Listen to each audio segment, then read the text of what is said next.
हिंदी में यूपीएससी की तैयारी से संबंधित प्रोग्राम्स को देखने के लिए सब्सक्राइब करें स्टडी IQ IAS हिंदी।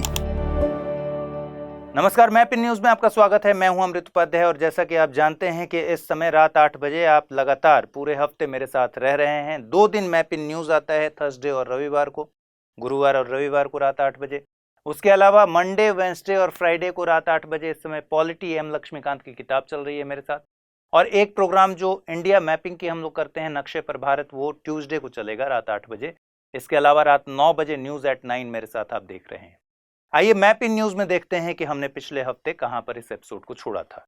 मैंने आपसे पिछले एपिसोड में क्वेश्चन पूछा था जिसमें युग में दिए गए थे, एक तरफ संरक्षित क्षेत्र था और दूसरी तरफ प्रजाति थी। केबुल लामजाओ नेशनल पार्क और इस तरफ दिया है मालाबार हॉर्नबिल, दक्षिण कावेरी वाइल्ड लाइफ सेंचुरी हाथी, silent valley national park, hoolock gibbon, Kamalang tiger reserve, महान भारतीय सारंग। देखिए यही हॉर्नबिल है। हॉर्नबिल का मतलब ये हो गया कि इसके चोंच पर एक हॉर्न जैसी संरचना पाई जाती है, तो ये हॉर्नबिल हो गया। ये है अपना सारंग और ये हुलॉक गिबन है जो कि एप है बेसिकली। केबुल लामझाओ, केबुल लामझाओ मणिपुर में है। लोकटक झील का पार्ट है। केबुल लामझाओ नेशनल पार्क कहां पर है? मणिपुर में, और लोकटक झील का पार्क है। यहां पर संगाई हिरण का प्राकृतिक आवास, ठीक है। जबकि मालाबार हॉर्नबिल जो है वो दक्षिण भारत में पाए जाते हैं। दक्षिण भारत में अंशी नेशनल पार्क हो गया। बहुत सारे वाइल्ड लाइफ सेंचुरीज हैं जैसे वायनाड। तो दक्षिण भारत में मूल रूप से मालाबार हॉर्नबिल आपको पाए जाएंगे, जबकि मणिपुर लोकटक झील में संगाई हिरण, तो संगाई हिरण ये गलत हो जाएगा। दक्षिण कावेरी वाइल्ड लाइफ सेंचुरी है तमिलनाडु में, और यहां हाथी और बाघ का संरक्षण किया जाता है, तो ये बिल्कुल सही है। साइलेंट वैली कहां पर है? केरल में। साइलेंट वैली में दे रहा है हुलॉक गिबन। हुलॉक गिबन मिलते हैं असम और आसपास के जो नॉर्थ ईस्ट के राज्य हैं बाकी उनमें, मूल रूप से असम में, तो ये गलत है। साइलेंट वैली नेशनल पार्क कहां है? केरल में, और यहां नीलगिरी ताहर, ठीक है। स्लोथ बियर मिलेंगे, हाथी बाघ मिलेंगे, तेंदुआ मिलेगा,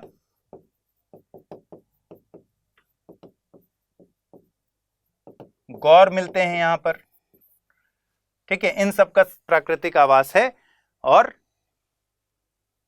कई सारे मकॉक, लॉयन टेल्ड मकॉक मिलता है यहां साइलेंट वैली में।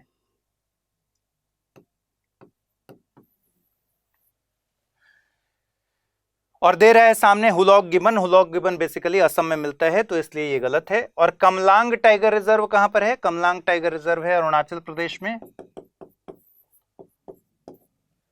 और यहां दे रहा है महान भारतीय सारंग जो कि मध्य और पश्चिमी भारत में दिखते हैं, जैसे डेजर्ट नेशनल पार्क राजस्थान में महान भारतीय सारंग दिखते हैं। तो मध्य पश्चिमी भारत में महान भारतीय सारंग दिखते हैं। और कमलांग टाइगर रिजर्व कहां पर है? नॉर्थ ईस्ट में है, अरुणाचल प्रदेश में है, तो ये भी गलत है।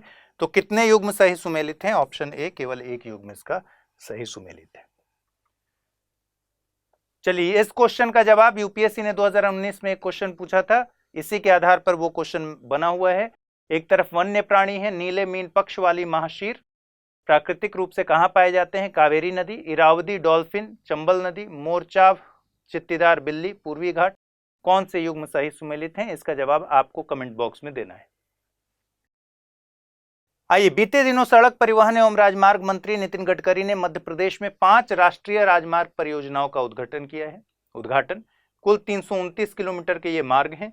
पंचमढ़ी, भेड़ाघाट और अमरकंटक आदि को जोड़ने में मदद करेंगे। भेड़ाघाट कहां पर है? जबलपुर में। मध्य प्रदेश के अगर बॉर्डर को देखेंगे तो कहां कहां से बॉर्डर लगता है मध्य प्रदेश का? उत्तर प्रदेश, राजस्थान, यहां चंबल नदी बहती है। आपको ध्यान होगा एक एपिसोड में मैंने बताया था कि राजस्थान से आकर बनास नदी इसमें मिल जाती है, इसकी सहायक नदी। गुजरात, जब गुजरात हम पढ़ रहे थे तो हमने देखा था कि एमपी का बॉर्डर लगता है। फिर साउथ में महाराष्ट्र और छत्तीसगढ़। तो कौन कौन सा हो गया? उत्तर प्रदेश, राजस्थान, गुजरात, महाराष्ट्र और छत्तीसगढ़ इसके बॉर्डर हैं। ठीक है। इसके अलावा हमें इसमें देखना है कि इसके उत्तर में, मध्य प्रदेश के उत्तर में मध्य भारत का पठार है, या फिर जिसको सेंट्रल हाईलैंड बोलते हैं। बुंदेलखंड का पठार है। ठीक है। उत्तर पूर्व में जब आप देखेंगे रीवा पन्ना का पठार और बघेलखंड का पठार दिखेगा आपको। मालवा का पठार, विंध्याचल पर्वत श्रेणी पूर्व से पश्चिम में, और पश्चिम से पूर्व में सतपुड़ा पर्वत श्रेणी। हमने देखा था गुजरात पढ़ते हुए कि राजपीपला श्रेणी जो है, राजपीपला हिल्स जो है सतपुड़ा का ही एक्सटेंशन है जो गुजरात तक जाता है। इन्हीं दोनों के बीच में, यानी विंध्याचल और इसके बीच, सतपुड़ा के बीच नर्मदा की घाटी है, नर्मदा और सोन की। और ये दोनों कहां से निकलते हैं? अमरकंटक से। ठीक है, अनूपपुर जिले से। और नर्मदा का फ्लो है अरब सागर की तरफ, और जो सोन है वो किधर चला जाता है? सोन चला जाता है गंगा से जाकर मिल जाता है पटना के पास। ठीक है। तो ये सारी चीजें आपको याद रखनी चाहिए। अब कुछ इंपॉर्टेंट नदियां हैं जिसको आपको ध्यान पर रखना चाहिए। जैसे इंदौर के पास से एक नदी निकलती है जानापाव पहाड़ी से, जिसका नाम है चंबल, यमुना की सहायक नदी है। इसकी बहुत सारी सहायक नदियां हैं, जैसे काली सिंध, पार्वती। एक इंपॉर्टेंट नदी है बेतवा, रायसेन जिले से निकलती है, यमुना की सहायक नदी है। नर्मदा निकलती है अनूपपुर के पास से और अरब सागर में जाकर गिरती है। सोन निकल के जाके मिलती है गंगा में। ठीक है। तापी या ताप्ती रिवर बैतूल से निकलती है और अरब सागर में जाकर गिरती है। तो ये सारी इंपॉर्टेंट नदियां हैं जो कि मध्य प्रदेश की नदियां हैं। केन नदी निकलती है कटनी के आसपास से, ये जबलपुर है, इधर कहीं सतना होगा और कटनी, तो मान लीजिए कटनी से इधर छतरपुर होते हुए केन नदी निकल जाती है, यमुना की सहायक नदी। और केन बेतवा लिंक प्रोजेक्ट इस समय बहुत ज्यादा चर्चा में है। तो क्या क्या हो गया? नर्मदा जो है विंध्य और सतपुड़ा के बीच की जो रिफ्ट वैली है उसमें नर्मदा बहती है, तो अमरकंटक से निकलकर, और इस तरह से इसका फ्लो है अरब सागर की तरफ। और ताप्ती जो कि बैतूल से निकलती है और अरब सागर की तरफ बहती है। इसके अलावा हमने देख लिया सोन। ठीक है। चंबल देख लिया। चंबल में मैंने एक और बात बताया था कि बनास नदी आकर राजस्थान वाले एरिया से मिलती है और प्रमुख सहायक नदी है। चलिए क्वेश्चन देखते हैं। निम्नलिखित कथनों पर विचार कीजिए। उत्तर से दक्षिण जाने वाले सभी राष्ट्रीय राजमार्ग विषम संख्या के हैं। पूर्व से पश्चिम जाने वाले सभी राष्ट्रीय मार्ग सम संख्या के हैं। विषम संख्या वाले राजमार्गों का क्रमांक उत्तर से दक्षिण की तरफ बढ़ता जाता है। और कह रहे हैं कौन सा से कथन सही है या है। दो में आपको कंफ्यूजन हो रहा होगा। पहला ऑप्शन दिया है उत्तर से दक्षिण जाने वाले सभी राष्ट्रीय राजमार्ग विषम संख्या के हैं, और फिर दे रहा है विषम संख्या वाले राजमार्गों का क्रमांक उत्तर से दक्षिण की तरफ बढ़ता जाता है। अभी तो कंफ्यूजन नहीं होगा, लेकिन जब मैं आंसर बताऊंगा तो हो जाएगा। देखिए, ये है अपना नेशनल हाईवे का 2010 में एनएच की नंबरिंग से संबंधित एक नया नियम आया। और ये नए नियम क्या कहते हैं कि एनएच की नंबरिंग जो है उत्तर से दक्षिण, अगर आप देखेंगे तो ये ब्लू जितना दिख रहा है ये उत्तर से दक्षिण एनएच बने हुए हैं। उत्तर से दक्षिण एनएच जो है उनको सम संख्या दिया गया है। ठीक है, 52, 58, 48, 44, ठीक है, 34, 30, ये ब्लू वाले सब हैं जो उत्तर से दक्षिण है। और जो पूर्व से पश्चिम है वो रेड वाले हैं जो कि विषम संख्या के हैं। 27, 47, 53, 45, 49, 39 ये सब विषम संख्या वाले हैं। यहां बहुत छोटा छोटा लिखा हुआ है, जब आपको पीडीएफ मिलेगा तो देखिएगा कि under the new numbering system north south highways are even numbered. North south highways जो हैं वो सम संख्या के हैं और ईस्ट वेस्ट हाईवेज जो हैं वो ऑड नंबर्ड, ठीक है, विषम संख्या के हैं। तो एक तो बात ये हो गई। तो यहां हम देख रहे हैं पहला स्टेटमेंट कह रहा है कि उत्तर से दक्षिण सभी राजमार्ग विषम संख्या के हैं। होना क्या है? सम संख्या के। तो ये गलत हो गया। पूर्व से पश्चिम जाने वाले सभी राष्ट्रीय राजमार्ग सम संख्या के हैं और है क्या? विषम संख्या के। तो ये भी गलत हो गया। तीसरा स्टेटमेंट चेक कीजिए कि विषम संख्या वाले राजमार्गों का क्रमांक उत्तर से दक्षिण की तरफ बढ़ता जाता है। ये स्टेटमेंट सही है। अब आप सोच रहे होंगे कि जब पहला गलत हो गया कि उत्तर से दक्षिण जाने वाले सभी राष्ट्रीय राजमार्ग सम संख्या के हैं, तो विषम संख्या वाले राजमार्गों का क्रमांक कैसे बढ़ रहा है? इन दोनों स्टेटमेंट्स में अंतर है। वो कह रहा है कि उत्तर से दक्षिण जो हाईवेज हैं वो सम संख्या दिए गए हैं उनको, लेकिन ये कह रहा है कि विषम संख्या वाले जो राजमार्ग में भी तो हम उत्तर से दक्षिण देखेंगे तो कुछ विषम वाले पड़ेंगे। उनकी नंबरिंग बेशक पूर्व से पश्चिम की गई है, ठीक है, विषम नंबर दिया गया है, लेकिन हम उत्तर से दक्षिण की तरफ देखेंगे तो उसकी नंबरिंग या तो बढ़ेगी या घटेगी। तो ये स्टेटमेंट अलग है। इसलिए जब आप देखेंगे कि जब हम उत्तर से दक्षिण इसको ध्यान देंगे, ये नंबरिंग बढ़ रही है। 7, 9, 19, 21, 23, 45, 47, 53, 63, 65, ठीक है। तो इस हिसाब से ये स्टेटमेंट बिल्कुल ठीक है, इसलिए केवल 3 इसका सही उत्तर होगा। ईस्ट अफ्रीकन कम्युनिटी को पिछले दिनों DR कांगो में शांति स्थापना के लिए वार्ता स्थापित करने में सफलता हाथ लगी है। यह शांति वार्ता कब होने वाली है? 21 नवंबर को होने वाली है, अभी हुई नहीं है। देश के पूर्वी हिस्से में यहां के रेबल ग्रुप M23 और सशस्त्र बलों के बीच मुठभेड़ चल रही है। किसकी बात हो रही है? DRC की बात हो रही है, यानी democratic Republic of the Congo. इसके बॉर्डर्स क्या क्या हैं? इसके borders south Sudan, central African Republic, Congo, Republic Congo, ठीक है, अंगोला, यहां आपको जो हिस्सा दिख रहा है ये भी अंगोला का ही हिस्सा है, ठीक है, तो ये अंगोला हो गया। Zambia, Tanzania, Burundi, Rwanda, Uganda. मैं हमेशा आपको कहता हूं, अगर आपने पीछे के एपिसोड्स देखे होंगे, कि जब भी युगांडा DRC के जब बॉर्डर की बात करें, युगांडा, रवांडा और बुरुंडी, इन तीनों को लाइन से याद रखिए, ठीक है। युगांडा, रवांडा, बुरुंडी को याद रखिएगा तो क्या होगा, इसके आसपास इन दोनों के बॉर्डर्स के बीच में ना, सारे कंट्रीज के बीच में बहुत सारे लेक हैं जिनको आपको याद रखना होता है। तो क्या हो गया? South Sudan, CAR, Republic Congo, Angola, Zambia, Tanzania, Burundi, Rwanda और युगांडा, ये सारी बाउंड्रीज हैं इसके, ठीक है। और आप यहां एक चीज ध्यान दीजिएगा कि ये जो छोटा सा हिस्सा है ये अटलांटिक ओशन से लगा हुआ है।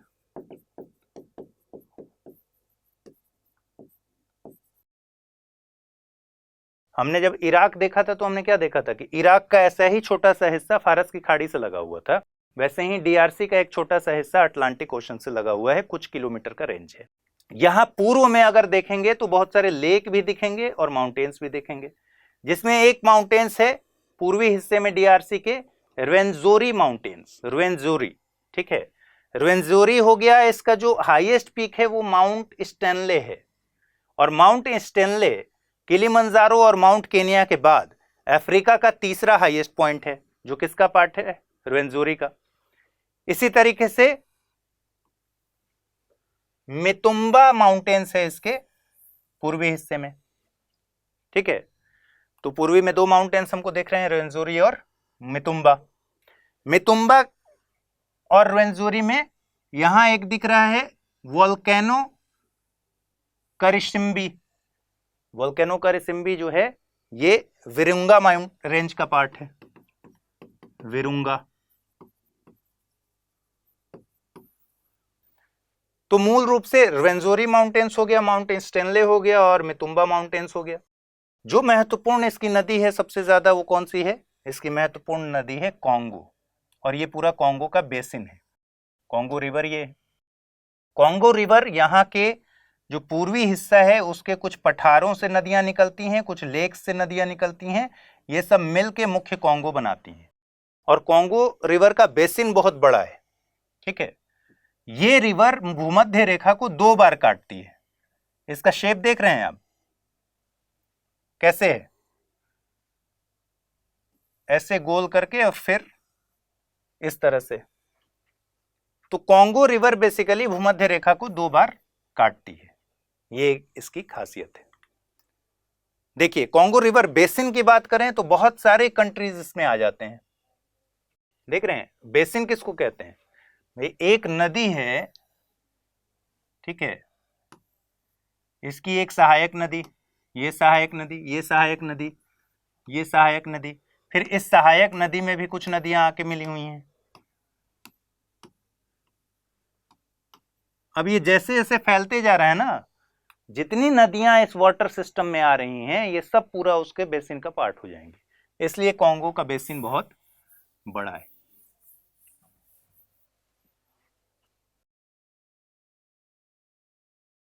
देखिए कॉन्गो इस तरीके से है।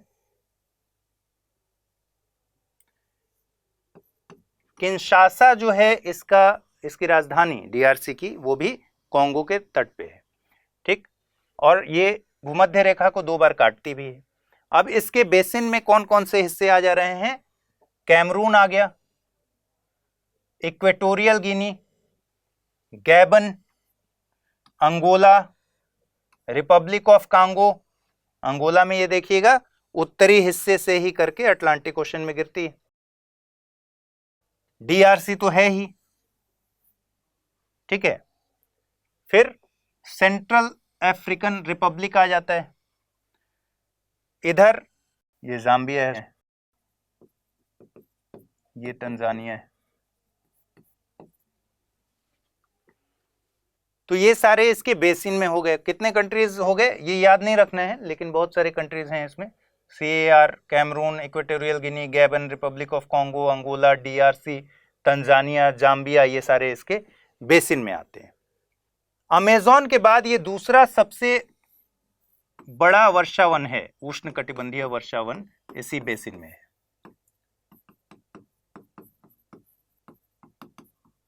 इसीलिए इसको अफ्रीका का लंग्स कहते हैं, अफ्रीका का फेफड़ा,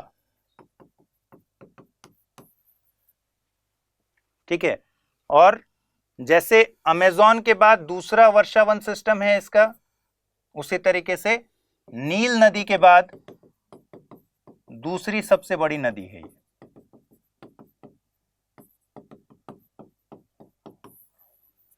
ठीक। अब यहां एक चीज और समझना है, ईस्ट अफ्रीकन कम्युनिटी, ये वाला हिस्सा जो पूरा दिख रहा है आपको, इसमें यही सारे कंट्रीज हैं। तो इसमें कितने कंट्रीज हैं? 7। इसमें ओरिजिनली 3 कंट्रीज थे, और ये 3 कंट्रीज वही हैं जो हमने लेक विक्टोरिया में पढ़ा हुआ है। लेक विक्टोरिया में कौन कौन से 3 कंट्रीज हमने पढ़ा है? ये है लेक विक्टोरिया, तंजानिया, युगांडा और केनिया। इन्हीं तीनों कंट्रीज ने मिलकर ईस्ट अफ्रीकन कम्युनिटी बनाई थी साल 2000 में। 1999 में इस पर साइन हुआ और 2000 से ये फोर्स में आया, रेटिफाई किया इन लोगों ने 2000 में। उसके बाद धीरे धीरे अब बढ़ते बढ़ते इनके पार्टनर्स की संख्या हो गई है 7। तो और कौन कौन से पार्टनर हो गए हैं भाई? ये तीनों तो थे ही, केनिया, तंजानिया और युगांडा। इसके बाद इसमें बहुत सारे और जुड़ गए, जैसे साउथ सूडान, ठीक है। ध्यान रखना है कि साउथ सूडान ही है, नॉर्थ नहीं है। फिर यहां जब मैंने कहा था युगांडा के साथ आपको क्या क्या रखना है याद, रवांडा और बुरुंडी, युगांडा, रवांडा, बुरुंडी। तो बीच में है रवांडा और अंत में है यहां बुरुंडी। ठीक है, तो कितने कंट्रीज हो गए? 1 2 3 4 5 6 और अंत में 2022 में ही DRC इसका मेंबर बना है। इसलिए ये करंट के लिहाज से भी है कि DRC कब इसका मेंबर बना है, ईस्ट अफ्रीकन कम्युनिटी का 2022 में बना है, इसीलिए इस सवाल को फ्रेम किया गया है। ठीक है, चलिए प्रश्न देखिए, भूमध्य रेखा इस देश की मुख्य भूमि से गुजरती है। कुछ किलोमीटर की पट्टी छोड़ दें तो पूरा देश लैंडलॉक्ड ही है। दोपहर के समय लंबवत सूर्य किरण और उच्च तापमान के बाद संवहनीय तीव्र मूसलाधार बारिश होती है और घने मेघ इसकी जलवायविक विशेषता है। दुनिया के दूसरे सबसे विस्तृत उष्णकटिबंधीय वर्षा वनों का विस्तार इस देश में है। महान झील प्रदेश की कुछ झीलें इसकी पूर्वी सीमा निर्धारित करती हैं। यह देश कौन सा है? कुछ बचा नहीं। भूमध्य रेखा इस देश की मुख्य भूमि से गुजरती है, तभी तो कॉन्गो 2 बार भूमध्य रेखा को काटती है। कुछ किलोमीटर की पट्टी छोड़ दें तो पूरा देश लैंडलॉक्ड है, लेकिन क्या कह रहा है? कुछ किलोमीटर की पट्टी छोड़ दें, और वो पट्टी क्या है? अटलांटिक से लगी हुई है। दोपहर के समय लंबवत सूर्य किरण और उच्च तापमान, ये भूमध्य रेखा पर होने की वजह से मूसलाधार बारिश होगी जो कि संवहनीय होगी। दुनिया के दूसरे सबसे विस्तृत उष्णकटिबंधीय वर्षावन कहां पर है? DRC में, कॉन्गो में। ठीक है, कॉन्गो बेसिन की बात हो रही है। महान झील प्रदेश की कुछ झीलें इसकी पूर्वी सीमा निर्धारित करती हैं। तो ये कौन सा देश है? DRC है। ठीक है, सनरेज का दिखा रहा है कि भाई ये कर्क रेखा है, इक्वेटर। तो इक्वेटर पर के आसपास बहुत ज्यादा सन का से एनर्जी मिलती है, ग्राउंड हीट होता है। फिर वो हीट जब ग्राउंड होता है तो यहां संवहनीय वर्षा होती है, और बहुत ज्यादा जब तापमान हो जाएगा ना तो हवा के वायु के कण फैलेंगे। ठीक है, तो यहां बादल बनेगा, तेजी से ऊपर उठेंगे, बहुत तेज बारिश होगी लेकिन कम समय की बारिश होगी, संवहनीय बारिश होगी। उमस बहुत तेज होगा तो जीवन यहां पर बहुत मुश्किल होगा। तो यही एक ग्राफ से आपको समझाया गया है। ये उष्णकटिबंधीय वर्षा वन है, बहुत डेंस फॉरेस्ट है, और इसी वजह से इनको क्या कहते हैं? अफ्रीका का, कॉन्गो बेसिन को अफ्रीका का फेफड़ा कहा जाता है। इक्वेटर आप देख रहे हैं, कौन कौन से कंट्रीज, मैंने एक क्लास में बताया था आपको, इक्वेटर से अफ्रीका के कौन कौन से कंट्रीज गुजरते हैं। 6 कंट्रीज हैं, गैबन, रिपब्लिक ऑफ कॉन्गो और DRC, 3 ये हो गए। इसके अलावा युगांडा, केन्या और सोमालिया। याद कैसे रहता है? लेक विक्टोरिया के अपर पार्ट से, बिल्कुल नॉर्थ वाले पार्ट से इक्वेटर गुजरती है, इसलिए युगांडा तो याद रहेगा ही, केन्या याद रहेगा, सोमालिया भी याद रहेगा, और इधर कॉन्गो और DRC हैं, और गैबन एक कंट्री है। तो 6 कंट्रीज इससे गुजरते हैं। निम्नलिखित युग्मों पर विचार कीजिए। नदी एक तरफ दिया गया है डेन्यूब, दूसरी तरफ Black Forest Germany, Congo Great Karoo दक्षिण अफ्रीका, साल्वीन तिब्बत का पठार, जाम्बेजी पैटागोनिया अर्जेंटीना। कौन सा युग्म सही सुमेलित है? केवल 1 और 3, केवल 3, केवल 2 और 4, केवल 2। डेन्यूब नदी ब्लैक फॉरेस्ट से ही निकलती है। ब्लैक फॉरेस्ट कहां पर है? जर्मनी। डेन्यूब नदी जब यहां से गुजरती है तो कई सारे देशों से होकर बहती है। देखिए, जर्मनी से निकली ऑस्ट्रिया, इनकी ऑस्ट्रिया से निकली स्लोवाकिया, स्लोवाकिया को यहां टच करते हुए हंगरी में इनकी, हंगरी से साउथवर्ड होते हुए क्रोएशिया। ठीक है, ये क्रोएशिया दरअसल में ऐसा है।